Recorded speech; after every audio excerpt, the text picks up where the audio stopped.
கர்த்தருடைய நாமத்திற்கு மகிமை உண்டாவதாக. இந்த காலை நேரத்தில் ஆண்டவராயிருக்கிற இயேசு கிறிஸ்துவின் நாமத்தினாலே உங்களை நான் வாழ்த்துகிறேன். வேதத்திலிருந்து ஒரு வசனத்தை நான் வாசிக்கிறேன். அது மீகாவின் புத்தகம் 7ஆம் அதிகாரம் 15வது வசனம்.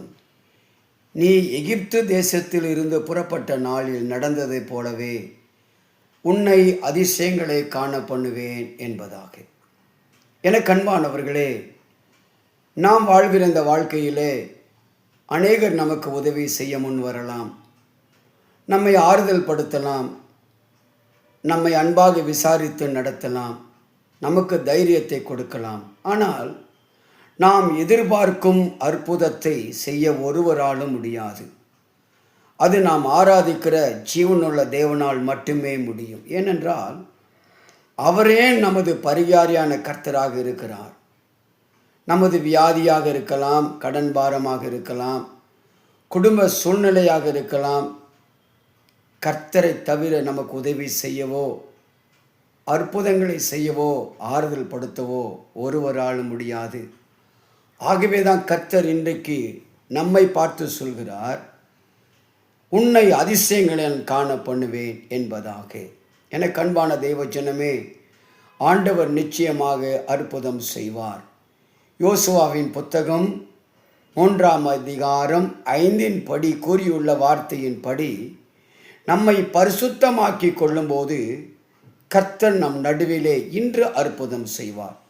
தேவ மனிதன் யோசுவாவும் இஸ்ரவேல் ஜனங்களை நோக்கி பார்த்து சொல்கிற வார்த்தை அதுதான்.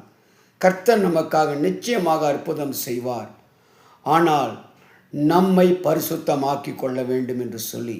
எனக்கு அன்பானவர்களே, நம்முடைய வாழ்க்கையிலும் கூட அற்புதங்களும் அதிசயங்களும் நடைபெறாமல் இருப்பதற்கு காரணமே மறைமுகமான பாவ வாழ்க்கை தான் என்று உணர்த்துகிறார். நானும் நீங்களும் பாவத்தை அறிக்கை செய்யும்போது, அவர் இரத்தத்தினாலே கழுவப்பட்ட நிச்சயத்தோடு காத்திருக்கும் போது, அவர் நிச்சயமாய் நம்முடைய பலவீனங்களை மாற்றி கண்ணீரை துடைத்து நினைத்து பார்க்க முடியாத அற்புதத்தை நம்முடைய வாழ்க்கையிலே செய்வார்.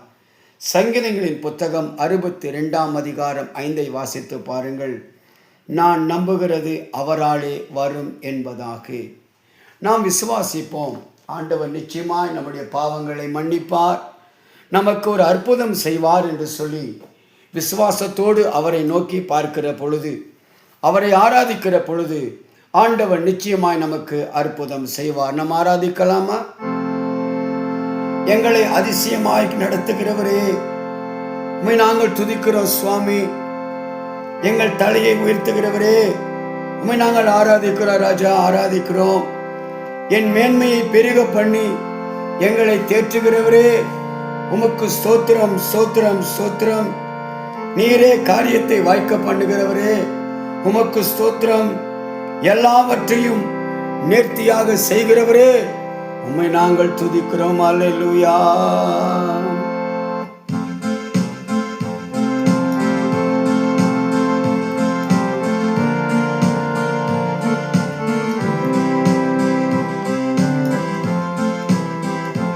பரிசுத்தர் கூட்டம் நடுவில் ஜோடி தேடும் சுத்த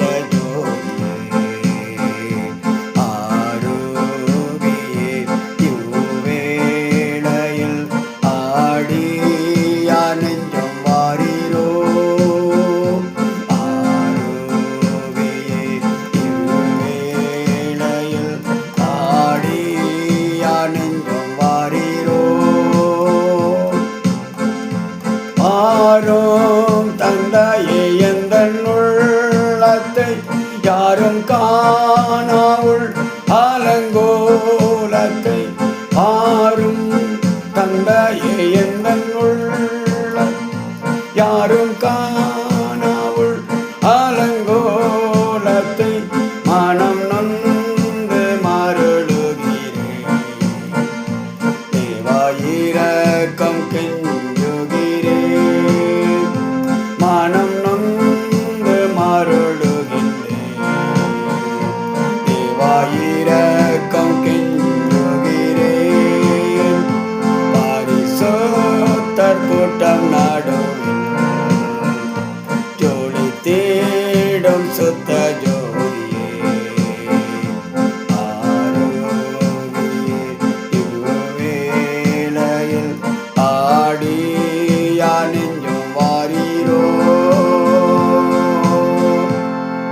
எங்களை அதிகமாக நேசிக்கிற எங்கள் நல்ல அன்பின் தகப்பனே, எங்களை உம்முடைய கரத்தில் ஒப்புக் கொடுக்கிறோம்.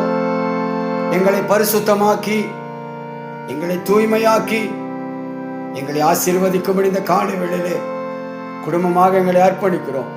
இந்த நாளுக்குரிய எல்லா நன்மைகளையும், ஆசீர்வாதங்களையும், பாதுகாப்பையும், பராமரிப்பையும், வழி நடத்துதலையும் என் ஆண்டவர் கட்டளையிட வேண்டும் என்று சொல்லி இயேசுவின் நாமத்தினால ஜெபிக்கிறேன் நல்ல ஜீவனுள்ள தகப்பனே. ஆமேன், ஆமேன், ஆமேன். கர்த்தர் உங்கள் யாவரையும் ஆசீர்வதிப்பாராக.